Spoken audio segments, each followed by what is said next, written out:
Pessoal, essa aula aqui de hoje, eu intitulei ela sobre desenvolvimento ao longo da vida.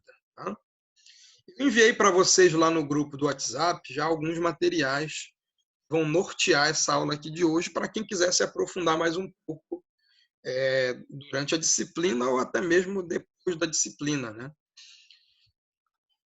São dois livros da área de desenvolvimento motor, do comportamento motor, mas que focam mais no desenvolvimento motor. Tem um livro também que é sobre desenvolvimento humano, tá? Que é um pouco mais amplo, e aí vai ser mais relacionado com a disciplina que vocês também estão tendo, a disciplina de crescimento e desenvolvimento humano. Tá?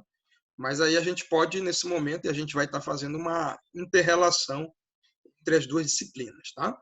A gente vai ver alguns conteúdos que já foram vistos aqui no decorrer da nossa disciplina, mas nós vamos acabar revendo algumas coisas e vamos ter algumas coisas que vão ser, de fato, inéditas para vocês, tá bom?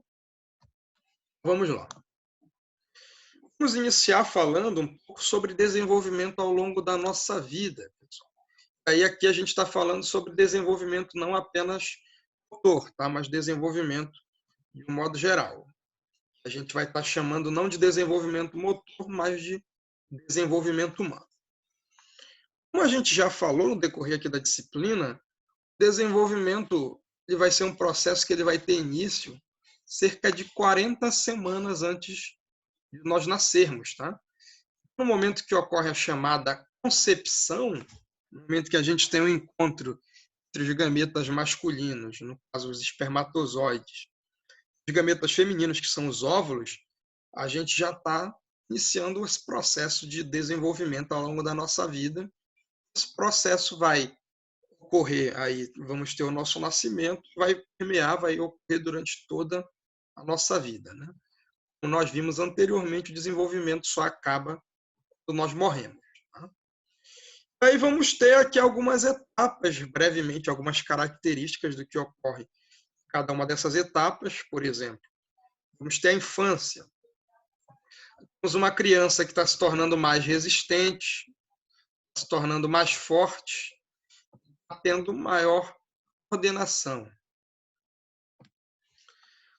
Saindo da infância, vamos passar pela adolescência, que vai ser um período de profunda estabilização. Então, a gente novamente vai ter ganhos do ponto de vista do desenvolvimento humano. Vamos ter restrições, simultâneo aperfeiçoamento de opções motoras individuais. Ou seja, cada indivíduo vai se dedicar a habilidades motoras a movimentos específicos. Bem, saindo da adolescência, nós vamos ter aquele adulto jovem, que vai estar buscando por uma maior eficiência do ponto de vista corporal. Esse desenvolvimento aqui, esse ganho crescente, está ocorrendo ainda por muitos anos até a gente entrar no que vai ser chamado de fase de estabilização. Saindo dessa estabilização, nós passamos pela meia-idade, no qual nós vamos ter declínios. No entanto, esses declínios eles são muito suaves, são perdas, só que são perdas pequenas. Essas perdas de rendimento elas são distribuídas por capacidades diversas. Isso vai ocorrer de acordo com o tipo de atividade física também que a pessoa manteve ao longo da sua vida. Ou seja, se a gente for analisar uma pessoa que foi sedentária durante a vida inteira, ela vai ter perdas um pouco maiores. Se for uma pessoa que foi fisicamente ativa durante a vida inteira, ela vai ter perdas bem pequenas. Né? E suas opções anteriores. A gente vai ter aqui também a chamada coerência com os primeiros sinais de envelhecimentos biológicos e psicossociais. Nós temos uma relação, pessoal, entre o fator ambiental, as experiências anteriores, junto da atividade física, a gente pode pensar na própria alimentação que esse indivíduo teve ao longo da sua vida, se foi uma alimentação mais balanceada ou se foi uma alimentação mais desregrada. Isso vai se associar com componentes biológicos. Tá? Vamos chegar aqui na terceira idade, também chamada de velhice, no qual essas perdas que já se iniciaram na meia-idade, elas ocorrem de formas ainda mais acentuadas, tá? Ou seja, ocorrem de forma mais intensa. O que a gente pode pensar disso tudo, pensando em desenvolvimento ao longo da vida? Tanto em desenvolvimento humano, que é o foco, é a ênfase de outra disciplina que vocês têm, tanto pensando no desenvolvimento motor aqui, da nossa disciplina de aprendizagem e desenvolvimento motor. Bem, a gente pode pensar que, inevitavelmente, esse ciclo de vida ele vai nos obrigar a uma progressiva redução das possibilidades corporais, principalmente aí a partir da meia-idade e se acentuando mais ainda na velhice ou terceira idade. Essas reduções elas são acompanhadas de alterações estruturais, tá? Pensamos em alterações estruturais que vão ocorrer no processo de envelhecimento, a gente está pensando em alterações de caráter anatômico. Nós temos, por exemplo, ganho de gordura, temos redução da nossa massa óssea, temos redução da nossa massa muscular. São essas as alterações estruturais. Temos as alterações funcionais ou fisiológicas. Nós vamos ter, por exemplo, redução da nossa quantidade de força muscular, resistência, e da coordenação e da própria flexibilidade. Essa intensidade e essa extensão elas são variáveis. Então, obviamente, pessoal, saindo aqui da idade adulta jovem, a meia-idade e para a terceira idade, ou velhice, todos nós vamos ter perdas. Tá? Alguns vão ter perdas maiores e outros vão ter perdas menores. Isso se relaciona justamente com as opções anteriores, tá? Com a atividade física, com a alimentação que cada um de nós seguiu ao longo da nossa vida. Tá bom? Prosseguimos. Nesse momento aqui, vamos falar um pouco sobre desenvolvimento, maturação, crescimento e aprendizagem. Tá? E foram conceitos que vimos aí em outros momentos. Tá? Vamos pensar no desenvolvimento amplo, depois falamos sobre o desenvolvimento humano, que é a ênfase da outra disciplina lá que vocês têm. Depois entramos propriamente no desenvolvimento motor. O desenvolvimento vai ser classificado como um conceito de raiz biológica, ou seja, da biologia, que vai procurar exprimir, vai procurar expressar para a gente um conjunto de processos de transformação de um organismo vivo ao longo de sua vida. Tá? Aqui no nosso caso, a gente vai enfatizar o desenvolvimento dentro de uma perspectiva do ser humano. Vamos ter processo, vai estar incluindo o conjunto de transformações da vida, do ponto de vista da biologia humana, do ponto de vista da psicologia humana e do ponto de vista também da sociologia humana. É importante a gente pensar aqui, gente, embora a gente faça essa divisão, vai ser comum vocês lerem nos livros, lerem em outras bibliografias, que o ser humano ele é um ser biopsicossocial, tá? Ou seja, ele vai ter componente biológico, psicológico, social. Tá? A gente faz essa divisão didática, tá? Para facilitar a nossa compreensão, mas é bom deixar claro para vocês essas dimensões da nossa vida ela interagem, tá? Então, o fator biológico ele está interagindo com o psicológico está interagindo com o social está interagindo com o biológico, e os três estão interagindo entre si. Tá? É o que nós temos justamente bem aqui. Estas dimensões interagem e produzem notável complexidade e individualidade. Tá? Nós temos aqui, na nossa aula, aqui participando, entrou agora uma 9ª pessoa. Né? Então, contando comigo, somos 9 pessoas. Tá? Vamos supor que todos nós estamos com a mesma idade. Vamos supor que todos nós estamos com 20 anos de idade, por exemplo. Tá? Entanto, cada um de nós estamos numa etapa específica do desenvolvimento dentro da biologia. No entanto, cada um de nós, embora todo mundo aqui estivesse, por exemplo, com 20 anos, cada um ia ter particularidades do ponto de vista psicológico. Tá? Cada um ia ter particularidades do ponto de vista social também. Tá? Então, é por isso que fala, as dimensões elas vão interagir, no entanto, a gente vai ter também uma individualidade. Cada indivíduo ele é único. Tá? mais que a gente esteja passando pelos mesmos processos. Algumas pessoas, aqueles processos vão ocorrer de maneira mais precoce, vão ocorrer mais cedo. Para outras pessoas, aqueles processos vão ocorrer de maneira mais tardia, vai ocorrer mais tarde, tá? Portanto, a gente segue uma sequência. Bem, aí o desenvolvimento motor, conforme já conceituamos anteriormente, né? O desenvolvimento motor, gente, nós podemos analisar sob duas perspectivas. A gente pode analisar o desenvolvimento motor como um fragmento aqui do desenvolvimento humano, tá?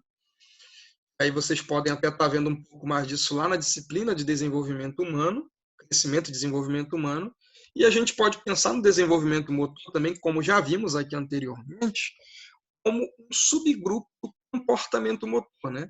Comportamento motor como uma grande disciplina, na qual a gente tem desenvolvimento motor, temos aprendizagem motora, que vimos aí em outras aulas na disciplina, é uma das ênfases. Temos ainda o controle motor, né? Então, sub-áreas formando uma grande área do comportamento motor. Bem, aqui a gente vai ver o desenvolvimento motor como um conjunto de alterações comportamentais dos movimentos, incluindo alterações que suportam essa mudança comportamental. Esse desenvolvimento motor, pessoal, ele vai depender de dois processos aqui, o processo de maturação e o processo de aprendizagem. Depende ainda do processo que eu acabei não colocando aqui para vocês, que é o processo de crescimento. Tá? Mas nós vimos anteriormente que o processo de crescimento é um aumento do tamanho de estrutura. Tá? Por exemplo, aumento do tamanho dos ossos, aumento da altura corporal, da estatura, entre outros. Bem, a maturação ela pode ser vista aqui, como vimos também já anteriormente, como um conceito da biologia. Um conceito essencialmente biológico, vai traduzir o conjunto de alterações fisiológicas que muitas são determinadas por motivos genéticos, tá? E esses motivos genéticos eles são passados de forma hereditária, de pai para filho. Tá? Então, nós que estamos aqui, eu que estou ministrando e vocês que estão assistindo, nós vamos ter uma carga genética que nos foi passada dos nossos pais, aí no momento de concepção e vindo para o momento de nascimento. Vai nos acompanhar por toda a nossa vida. Né? Se tivermos filhos, essas especificações genéticas, esses genes vão ser passados aos nossos filhos. Se os nossos filhos tiverem netos, eles vão passar aos nossos netos essa carga genética e assim sucessivamente. Né? Aí temos o exemplo aqui de maturação nervosa do sistema nervoso, maturação dentária dos nossos dentes, maturação óssea dos nossos ossos, maturação sexual, que é o período da puberdade também. Tá? Então, a gente pensa em maturação, a gente pode pensar num determinado sistema, num determinado órgão, atingindo seu ponto máximo de funcionamento. Tá? Vamos prosseguir aqui.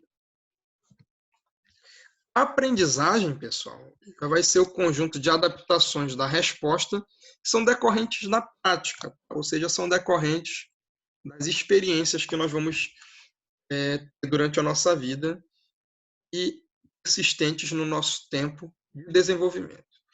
Vão envolver também a participação de estruturas superiores de decisão. A aprendizagem ela vai dotar o nosso organismo de competências que vão sendo acrescidas ao longo também do nosso desenvolvimento. A gente fala aqui na disciplina de aprendizagem motora, ou seja, aprendizagem de habilidades motoras, o ato de escrever, o ato de caminhar, de correr, de saltar, de carregar objetos.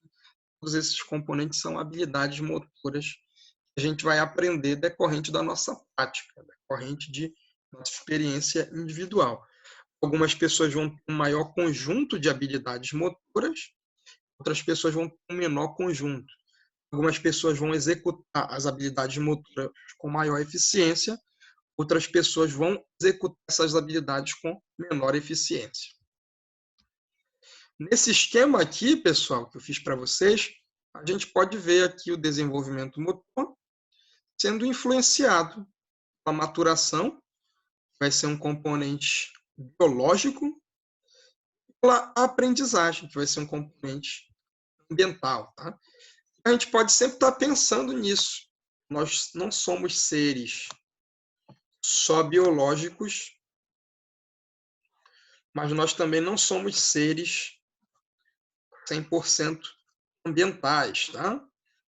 Eu não sei se vocês trabalharam isso lá na disciplina de crescimento e desenvolvimento humano, mas eu vou colocar aqui a sigla para vocês. Alguns autores trabalham com essas teorias. Vou colocar aqui DG, tá? Se vocês quiserem, podem me procurar. Se quiserem se aprofundar um pouquinho mais nisso, tem alguns materiais para vocês. Vou colocar aqui DG. E aqui eu vou colocar TR. Aí vocês vão me perguntar, professor, mas que diabos é DG e que diabos é TR? Bem, DG aqui que eu coloquei para vocês seria uma teoria que a gente tem aí, tanto no âmbito do desenvolvimento motor quanto no âmbito do desenvolvimento humano, que significa determinismo genético. Vou mandar aqui para vocês no chat, tá? Só um instantinho. Peraí que o professor está apanhando aqui para a tecnologia. Ok. Então, gente, vou colocar aqui para vocês determinismo genético. É uma perspectiva que ela vai considerar que tudo seria determinado geneticamente. Ou seja, como se o nosso gene ele fosse um destino. Tá? Vamos supor, por exemplo, que vocês têm uma característica de agressividade na família de vocês, do ponto de vista do pai, ou da mãe, ou dos avós, enfim, de algum antecessor.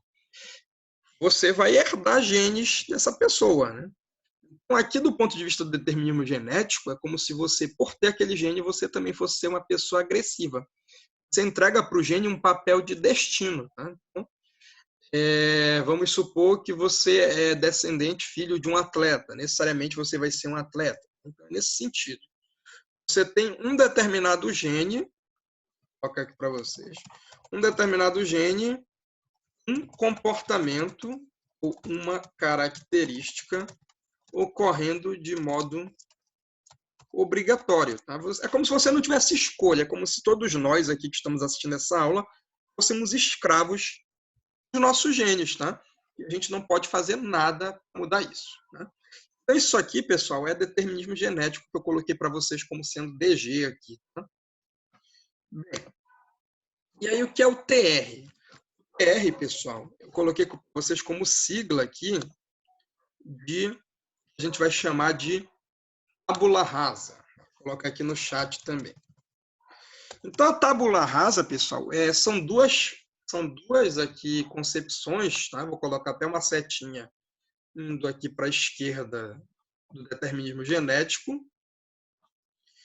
Uma setinha aqui, pessoal, uma setinha aqui que vai para a direita da tábula rasa, tá?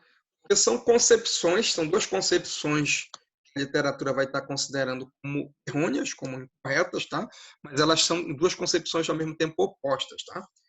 A tábula rasa já vai dizer que tudo ocorre no nosso tempo de vida por influências ambientais. Tá? Como assim tudo ocorre no nosso tempo de vida por influências ambientais? Ele utiliza essa concepção, esse termo aí, tábula rasa, justamente, pessoal, para falar que nós não vamos ter dependência nenhuma genética. Tá? Vamos supor, eu nasci com gene X, você nasceu com gene Y, nosso amigo nasceu com gene Z, isso não importa, tá? Porque tudo vai ser moldado ao longo da nossa vida. Tá? Não tenho aqui no momento, mas eu gostaria de ter para vocês uma folha de papel em branco. Tá? Eu sempre faço a comparação da tábula rasa com uma folha de papel em branco. O que ocorre na folha de papel em branco? A gente tem uma folha de papel em branco e ela é igual a gente compra aquele pacote, né, na loja de 500 folhas de papel. Todas elas estão em branco, são todas iguais, correto? Então é como se todos nós fôssemos essas folhas de papel em branco no momento que nós nascemos. Tudo que nós vamos adquirir do ponto de vista do desenvolvimento humano, tudo que nós vamos adquirir do ponto de vista do desenvolvimento motor, fosse proporcionado para todos nós através da nossa experiência individual ao longo da nossa vida, através da nossa prática.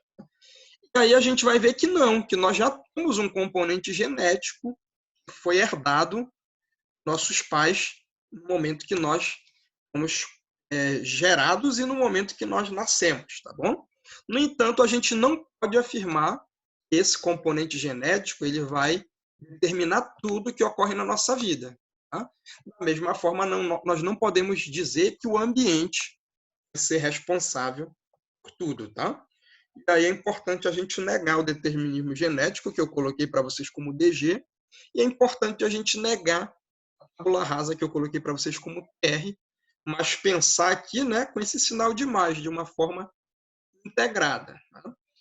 Que o nosso desenvolvimento motor está sendo influenciado pelos dois aspectos, pelo aspecto genético, pelo aspecto da maturação, que é um aspecto biológico, da biologia humana, e pela questão da aprendizagem, pelo componente ambiental, pelas nossas experiências individuais ao longo da nossa vida. Tá? Pessoal, só contando com a colaboração de vocês, não esqueçam de deixar os microfones no mudo, tá?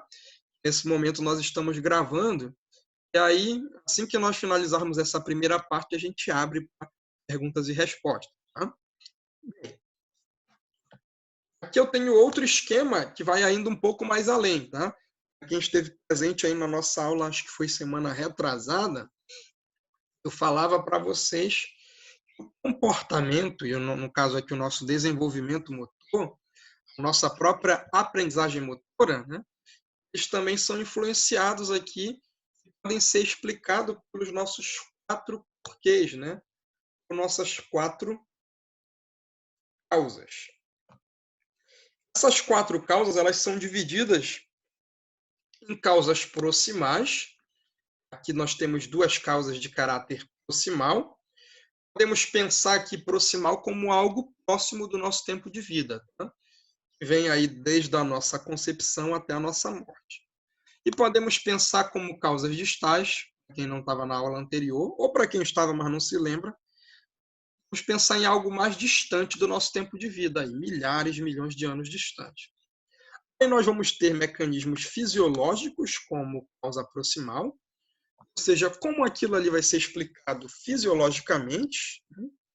Nós vamos ter ainda o que vamos chamar de ontogênese, tá? É a nossa história de vida. Então, cada um de nós que estamos aqui, neste momento somos 10 pessoas nessa aula. No caso, sou eu como professor, 9 que estão na condição de alunos do curso de Educação Física. Cada um de nós temos uma história de vida diferente, correto? Por mais que os nossos mecanismos fisiológicos do desenvolvimento motor sejam parecidos, né? A fisiologia humana, o funcionamento corporal de cada um, a anatomia seja relativamente similar, a história de vida de cada um influencia nisso, tá? Alguns de nós fomos mais estimulados na nossa infância e outros foram menos estimulados. E aqui, pessoal, né? Às vezes parece até um pouco de viagem, a gente tem a causa distal, a função adaptativa, ou seja, se a gente voltar aí milhares, milhões de anos no tempo, quais foram os comportamentos que favoreceram que nós sobrevivêssemos, deixássemos descendentes chegando nesse momento presente, né? O que influenciou a nossa chance de sobrevivência e o que influenciou a nossa chance de reprodução, tá? A gente chama... Só um momentinho, pessoal. Um probleminha aqui. Cachorro, rapidinho. O que influenciou a sobrevivência, ou seja, o que influenciou a seleção natural e o que influenciou a reprodução, que é o que a gente chama de seleção sexual da concepção evolutiva. Isso é função adaptativa. E filogênese, pessoal, é a história evolutiva da espécie humana. Nós vamos considerar que nós fazemos parte sobre uma espécie. Assim como se nós formos analisar, por exemplo, os cães, como o cachorro que aqui nesse momento está latindo, a gente tem uma espécie canina. A gente for analisar um gato, a gente tem uma espécie felina. Tá? Então, tudo isso a gente leva em consideração no âmbito do desenvolvimento motor. Tá? Podemos analisar simplesmente à luz da biologia, né, e do ambiente. Podemos analisar à luz aqui desses 4 porquês. Tá? mecanismos fisiológicos e ontogênese, que no caso é a história de vida de cada indivíduo, função adaptativa e filogênese, a história evolutiva, né? A história da espécie. Bem, pessoal, vamos fazer o seguinte, eu acabei de notar que nós temos aqui 10 minutos nessa transmissão, vou interromper a gravação e abrir para perguntas, tá?